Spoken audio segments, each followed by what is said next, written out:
దేవుని పరిశుద్ధ నామానికి స్తోత్రాలు కలుగును గాక. ప్రసంగి గ్రంథం 9వ అధ్యాయము 18వ వాక్యం. ప్రసంగి గ్రంథం 9వ అధ్యాయము 18వ వాక్యం. ఒక పాపాత్ముడు అనేకమైన మంచి పనులు చెరుపును. మళ్ళా చదువుతున్నాను. ఒక పాపాత్ముడు అనేకమైన మంచి పనులు చెరుపును. ఇంగ్లీష్లో ఈ వాక్యం ఏముందంటే, one sinner destroys much good. మీ అందరికీ అర్థమై ఉంటుంది అనుకుంటున్నాను. ఈ లోకంలో మనం జీవిస్తున్నంతసేపు మనతో పాటు మనతో కలిసి జీవించిన వాళ్ళు కూడా కొంతమంది పాపాత్ములుగానే జీవిస్తూ ఉంటారు. వాళ్ళ జీవితం ఎంతసేపు పాపాత్మైన ఆలోచనలు, పాపాత్మైన తలంపులు కలిగి ఉంటారు. వాళ్ళ పని ఏంటంటే, ఆ పాపాత్మ పని మంచి పనులను చెరిపేస్తూ ఉంటారు. ఎవరైనా బాగుపడుతుంటుంటే ఆ మంచి పని చూడలేరు వాళ్ళు.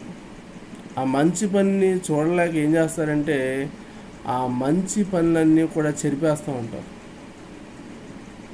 బైబిల్లో ఒక మంచి వాక్యం ఉంది. ఇస్సాకు గెరారీ దేశంలో నివాసం చేస్తూ ఉంటాడు. ఆ నివాసం చేస్తున్నప్పుడు, ఆ గెరారీ దేశంలో ఉన్నప్పుడు తన తండ్రి అయిన అబ్రహాము తవ్విన బావులన్నీ తవ్వుతూ ఉంటాడు. అలాగా ఒకసారి ఏం చేశారంటే, ఒక బావిని పూర్తి చేసిన ఒక బావిని ఇస్సాకు మళ్ళా తవ్విస్తాడు అన్నమాట. ఇస్సాకు తవ్వించి ఆ తవ్విన బావికి ఏసేకు అని పేరు పెడతాడనమాట.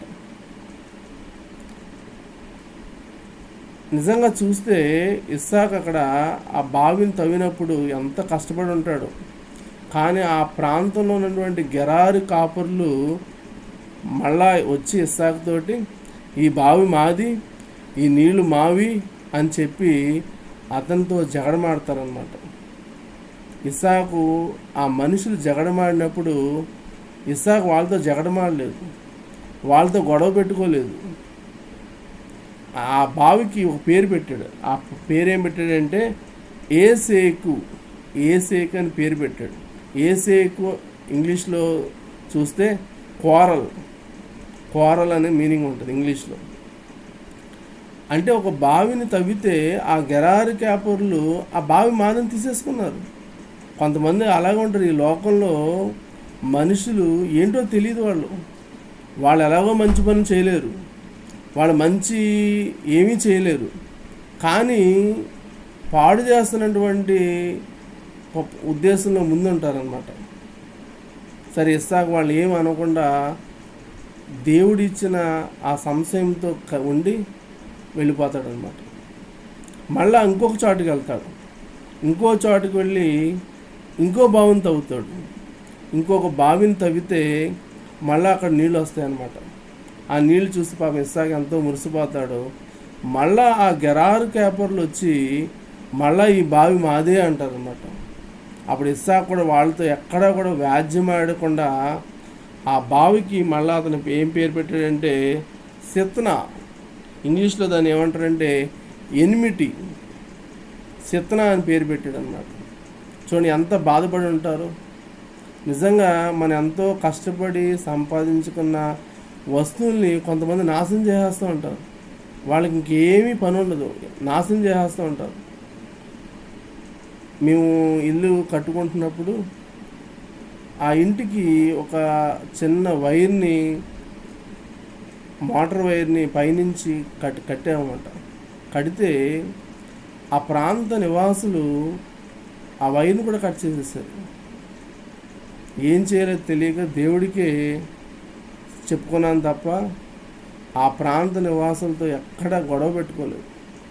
చాలా బాధ అనిపించింది. చాలా రోజులు, చాలా నెలలు చాలా బాధ. ఆ వైర్ని మొత్తం కట్ చేసేస్తారు. ఆ కరెంటు వైర్ మొత్తం కట్ చేసేస్తారు. ఏం చెప్పాలో ఎవరికి చెప్పాలో అర్థం కాలేదు. దేవుడికే చెప్పుకున్నాను అనమాట. ఇస్సాకు కూడా అంత బాధపడి ఉంటాడు. నిజంగా ఎంత బాధపడి ఉంటాడంటే, ఇంకా గెరారు కాపులతో కనీసం గొడవ కూడా పెట్టుకోలేదు. సరే, మళ్ళా ఇస్సాకు మళ్ళా ఆ ప్రాంతాన్ని కొద్దిగా విడిచిపెట్టి మళ్ళీ ఇంకో చోటుకు వెళ్ళి మళ్ళీ ఇంకొక బావిని తవ్వాడు. ఆ బావికి మళ్ళా ఆ గెరారు కాపులు ఈసారి రాలేదు. వాళ్ళు జగడమాడటానికి మళ్ళీ ఇంకొకసారి రాలేదు. అందుకే ఇస్సాకు ఆ మూడోసారి ఆ బావి పేరుకి ఏం పెట్టాడంటే రహేబోతు, ఇంగ్లీష్లో ఫ్రీడమ్, తెలుగులో దాని అర్థం ఏంటంటే ఎడము. ఎడము అంటే ఫ్రీడమ్ అనమాట. రహేబోతు అనే పేరు పెట్టాడు. చూసారండి, ఈ సారాంశంలో మీరు నిజంగా ఆత్మీయంగా ఆలోచిస్తే ఈ భూలోకంలో మనం ఎన్ని కాలం బతుకుతామో అన్ని కాలం కష్టాలు వస్తాయండి, బాధలు వస్తాయండి. మనం ఎంతో కష్టపడి సంపాదించుకున్న వస్తువులు కూడా పోతాయి, కొన్ని డిస్ట్రాయ్ అయిపోతాయండి. ఆ టైంలో మనం దేవుణ్ణి నిందించడం కానీ దేవుణ్ణి మీద కోపడతాం కానీ పగబడతాం చేయకూడదండి. మీరు చదివితే ఒక బావిని, ఒక వెల్ని తవ్వాలంటే ఎంత కష్టమో చెప్పండి. ఎన్ని రోజులు తవ్వితే బావి అనేది వస్తుందండి, నీరు ఊరుతుందండి. మీరు అర్థం చేసుకోండి. అంత కష్టపడి చేసిన పనిని వేరొకళ్ళు వచ్చి ఇది మా బావి అని చెప్పి తీసేసుకుంటే మీరు ఒప్పుకుంటారా? మీ ఇంట్లోకి వచ్చి ఈ వస్తువులన్నీ మావే అని చెప్పేసి ఎవరైనా తీసుకెళ్ళిపోతే మీరు ఒప్పుకుంటారా? కాదు కదండి. ఇస్సాకు ఇక్కడ నేను ఆత్మీయంగా చదివితే ఇస్సాకు ఇక్కడ ఎక్కడ కూడా గెరారు కాపులతో గొడవ పడలేదండి.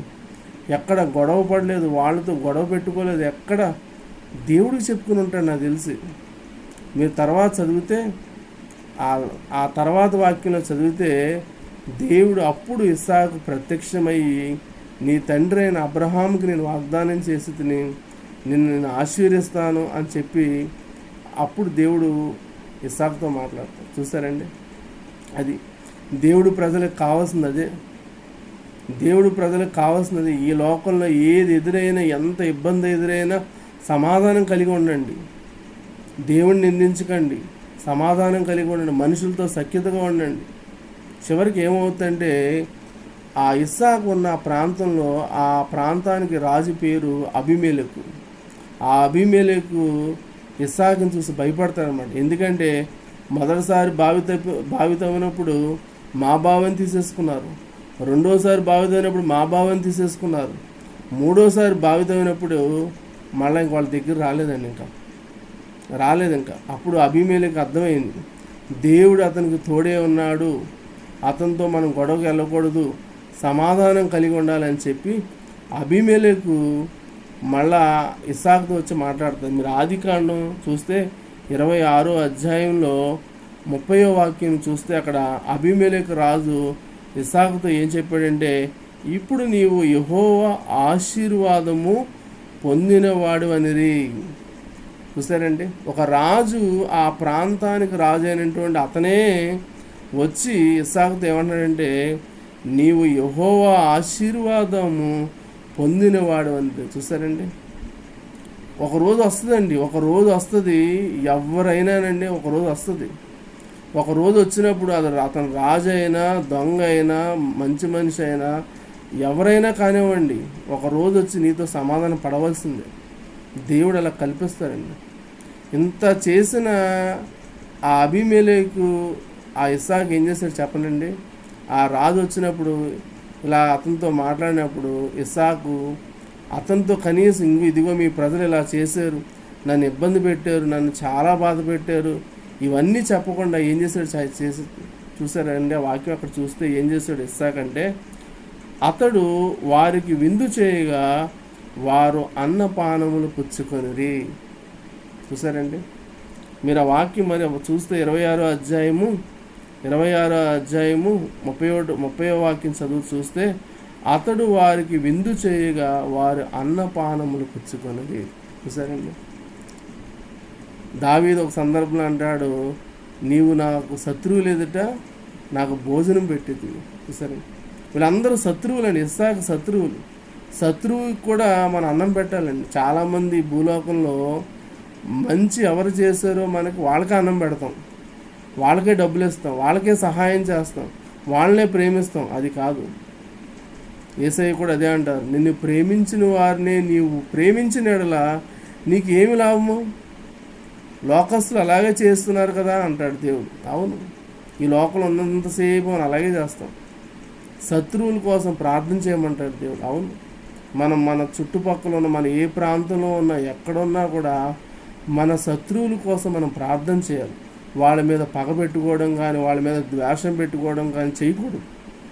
దేవుడికి చెప్పుకోవడం, సమస్తం దేవుడికి అప్పచెప్పేయడం, అంతే తప్ప మనం పగ తీర్చుకోకూడదు, మనం వాళ్ళతో గొడవ పడకూడదు, మనం వాళ్ళతో ఇటువంటి వ్యాజ్యం ఆడకూడదు. కేవలం దేవుడికి మాత్రమే సమాధానం చెప్పుకోవాలి.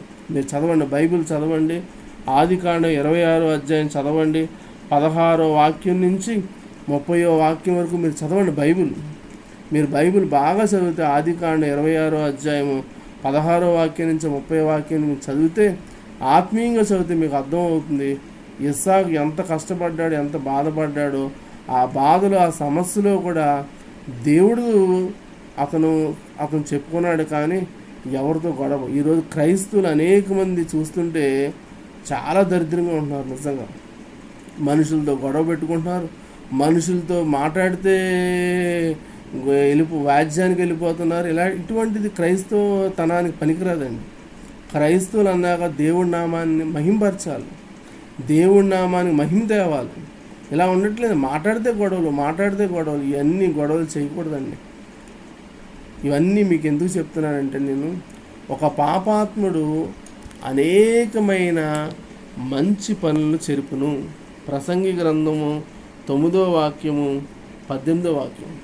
ప్రసంగి గ్రంథం 9వ అధ్యాయము 18. ఒక పాపాత్ముడు అనేకమైన మంచి పనులు చెరుపును. One sinner destroys much good. సిన్నర్కి పనే ఉండదండి, వాడికి ఏ పని ఉండదు. పాపాత్ములు ఎంతసేపు ఏమి నాశనం చెయ్యాలా అని ఆలోచిస్తూ ఉంటారు, అంతే. వాళ్ళ కోసం మనం ప్రార్థన చేయాలి. వాళ్ళ కోసం మన అవసరమైతే ఆ శత్రువు మన ఎదుట కంటిపడితే వాళ్ళకి ఆహారం పెట్టాలి. ఒకసారి నేను డిగ్రీ చదువుకున్నప్పుడు చాలా పేద స్థితిలో ఉండేవాడిని. నాకే చెప్పులు, మంచి చెప్పులు ఉండేవి కాదు. ఒక నార్మల్ చెప్పులు, హవాయి చెప్పులు వేసుకునేవాడిని. అలా చర్చికి వెళ్ళినప్పుడు నేను ఆ చెప్పులు ఆ చర్చిలో బయట పెట్టి చర్చిలో వెళ్ళాను. మళ్ళీ చర్చి నుంచి బయటకు వచ్చేటప్పుడు నా చెప్పులు లేవు. సరే ఏం చేయాలో అర్థం కాలేదు. అలా ఇంటికి నడుచుకుంటూ వెళ్ళిపోయాను. నేను ఇంటికి వెళ్ళిన తర్వాత ఒక మనిషి మా ఇంటికి వచ్చాడనమాట. నేను ఒక్కడే ఉండేవాడు ఆ రూమ్లో.